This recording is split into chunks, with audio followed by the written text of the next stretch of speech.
Hi, I'm Lori Flasco, and I help organizations wow their customers, create high-performing teams and leaders, and create work environments where people love to come to work. And I believe that kindness is an advantage, a business advantage. I believe that it can transform families, communities, workplaces, and our world. And I have the privilege today of interviewing Joel Yashinsky. Joel is the Senior Vice President and Chief Marketing Officer of Applebee's Neighbourhood Grill and Bar, and he started with the company January 2018. He's the guy behind all of the marketing, and he's the creative person, the brand communication, and he looks at even things like the digital and beverage menu innovation. He works with franchise owners as well on their communication and branding and marketing strategies. Before that, Joel also worked with McDonald's. He was the brand and marketing vice president of McDonald's US, and he had a great big portfolio back then. But he was also a Canadian for a period of time. He worked for McDonald's Canada, and that was a $4 billion business with 1,400 restaurants and 300 franchises. And he had a big portfolio.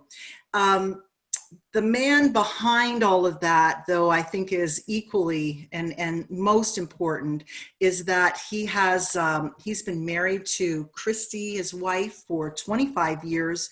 And we had a great conversation about his daughters who are growing up now, but he's so proud of both of them. And that's Gabrielle and Sabrina. So I'm so happy to meet you, Joel, finally, and to learn a little bit more about you and share about your leadership. Well, thank you, Lori. It's great to be here. I appreciate the opportunity to speak with you and look forward to the conversation. Well, I'm assuming that you met Hope Bagozzi back when you were in Canada. Is that right? Is that where you met her? Yes. In 2010, I came up to Canada to spend 4 years and had an amazing experience living and working in Canada with McDonald's Canada, and had the pleasure of working directly with Hope Bagozzi as part of the McDonald's team there, and just a treat to work with. Well, I had a chance to speak recently with Hope because she is now the Chief Marketing Officer at Tim Hortons Canada. And we were talking about leadership, and she was mentioning, the importance of compassion in leadership, and that importance of even what a difference it makes during tough times, tough situations. And then I asked her, who is the kindest leader that you know? And she mentioned you, Joel. So that's amazing. And I want to talk to you more about that, because I think you should also know, she said, you are not a marshmallow and you are not a pushover, but you have compassion and you care about people. You care about your team, you care about the business, and you also have very high standards, but help people achieve that. So is that fair to say about you? I'd say it's what I strive for.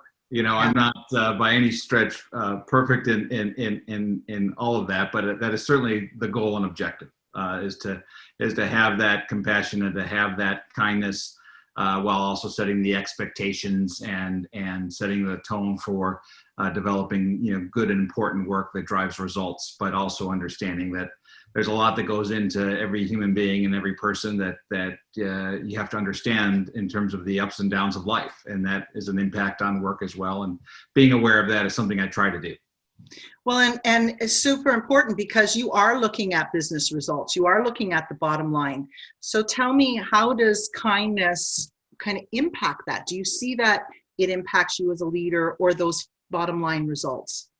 Well, I think it absolutely has an impact. I think if you are able to develop a culture that has kindness involved and ingrained in it, and people are happier to work there. I'll also mention, Lori, I worked at Southwest Airlines for 3 years in the early 1990s that has an amazing culture, and it was one of the reasons that drove me there. And there was certainly a correlation between having a culture that has kindness at its root and at its core, that people actually truly care about each other. And that happened at McDonald's, and it's happening now at Applebee's. And so I think there's definitely the correlation between great work product, improved work product, and having an environment where people feel that other people care about them as a person beyond just their results or their work output. Mm-hmm. And so, you and I, we sort of went back and forth a little bit before, and I really want to find out about an example from you from a leadership perspective. Do you have an example and the impact of that on your workplace? Well, there have been specific examples of trying to understand or I tend to think where I try to focus it is when there's a mistake is made, and where I try to always set the right tone and example of putting out good work effort. If a mistake is made, understanding, not pointing the blame, but finding out the reasoning and the solution. And sometimes I've had a couple of instances where mistakes were made because something else was going on in somebody's life. And without getting into too much detail, I think when those situations occur, you have to make sure that, if somebody's having a bad day, if you go to a restaurant and your server there is rude, there's usually a reason for that. And so if somebody makes a mistake at the workplace, there's, if you know the person and understand that they're normally putting out a good effort and they make sometimes a stupid mistake, trying to find out exactly what happened or led to that. There have been a few times where it's led from something else going on in their lives. And so I think that's always been something that I try to dive into and try to keep calm about when something happens that's a mistake that may cost dollars or that may have some sort of impact further on down in the organization. And always trying to make sure that what happened, why, and sometimes that why is outside of the workplace scenario. And being understanding of that, I have found has been really beneficial, that giving that benefit of the doubt certainly helps make that person 99% of the time be more cognizant or do a better job the next time. And I think that plays a factor in terms of how I try to work with people that sometimes make mistakes, and everyone makes mistakes, obviously. And so understanding why and the root cause of that as best as possible usually leads to an understanding of just a mistake by laziness or some other reason. It's usually not the case with most people. Mm-hmm. I like that. You're assuming the best and you're being curious, but it sounds to me that that's also very intentional on your part. And the majority of the time, you're right. I mean, we all make mistakes, but it's digging a little deeper to find out what's going on with that individual. Yeah, I think that tends to be. I mean, I think that presents itself in life. As I mentioned, the person working at the department store or something like that. There's something that they're having a bad day because normally they don't act like that. You got to try to assume the best, and in almost all situations, there's usually something at the root cause that you want to try and walk in their shoes, if you will. So right now, and I heard you talk about the importance of creating that culture, that kind culture, and how that impacts the service that's provided.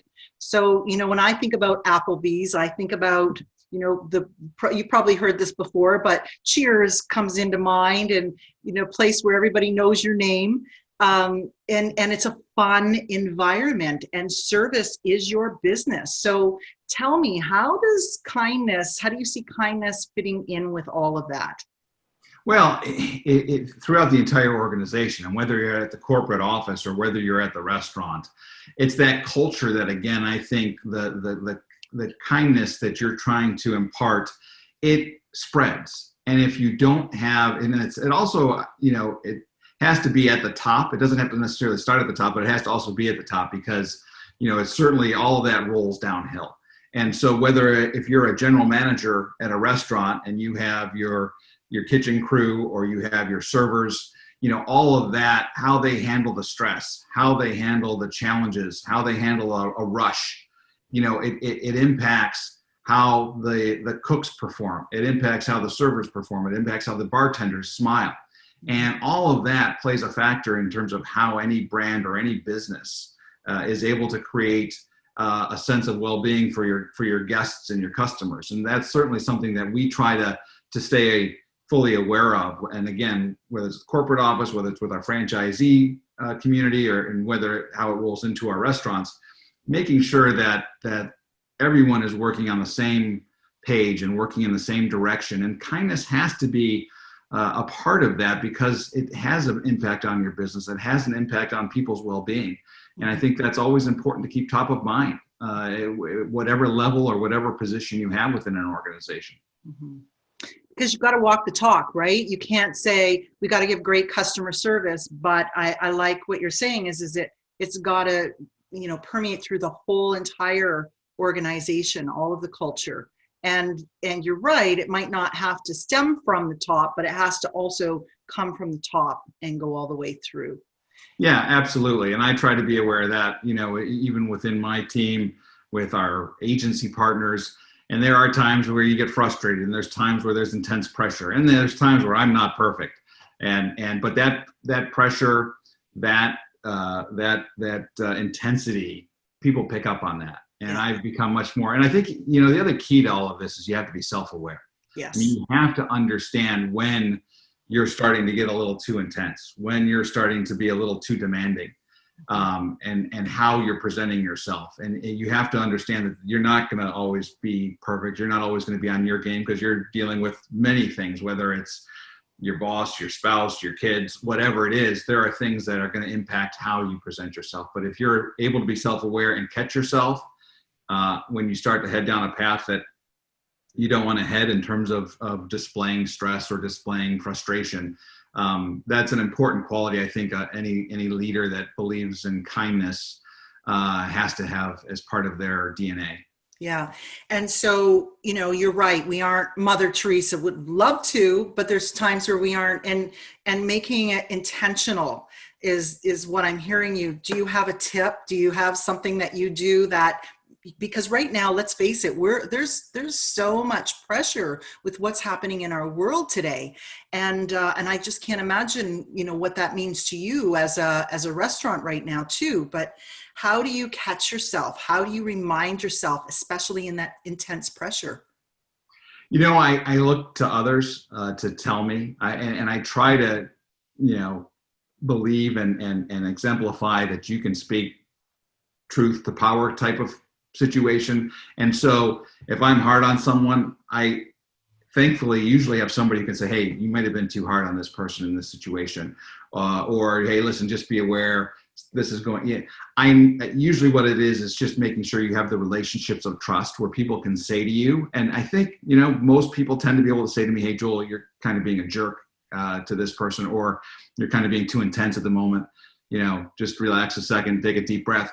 Because sometimes I need to do that. And usually when they say that, I absolutely welcome that feedback, and then recognize that I may have been, too intense and needed to take a step back, and then, go back and apologize, or be able to just say, hey, listen, sorry, I kind of got a little frustrated there. And so I look for others within the organization or within my team to be able to feel comfortable to say, hey, Joel, you're a little off base here. That's powerful. What that means too is you have created and surrounded yourself with people that can do that. And obviously you walk the talk with allowing that feedback to come in, because you're right. We have blind spots sometimes and don't even realize. And yet when we allow someone that input, we learn and grow as well. So fantastic. Yeah, absolutely.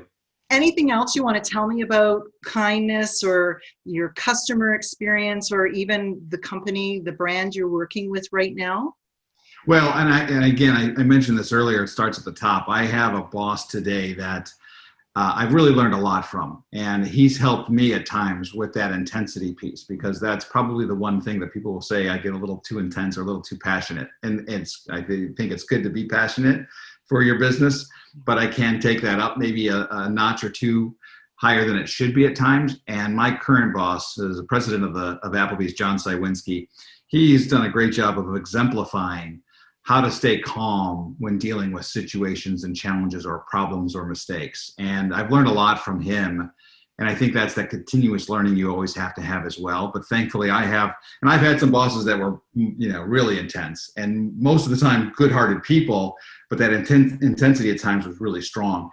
He's able to keep such an even keel, and it's something that I've really learned from. So that's been a big help for me personally, is having that mentor or boss that can display that type of behavior and approach. Most of the times I haven't had that in the last 10, 15 years. He has it in aces, and it's been a big help for me. And I try to learn from that as much as I can, as well as others within the organization. Yeah, for sure. And it's amazing how we learn from our leaders, which is what Hope did with you as well, because I know she's a kind leader too. Yes. So drum roll, the kindest leader that you know, or one of the kindest leaders is? Well, my current president, John Sywinski, is one of the kindest leaders I know.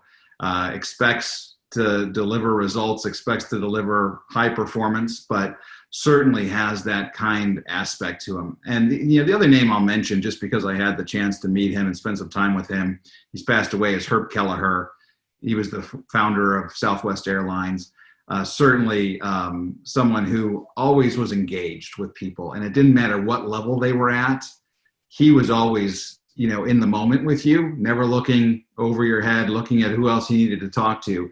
And it didn't matter if you were a new employee in an entry-level role or the chief legal counsel in the company. He was focused in the moment. And that's another key element, I think, in terms of, when you're having those conversations with people, that you have the utmost respect for that person who's in front of you at the moment. And that was one of the things that I also learned from him. Makes people feel important, right?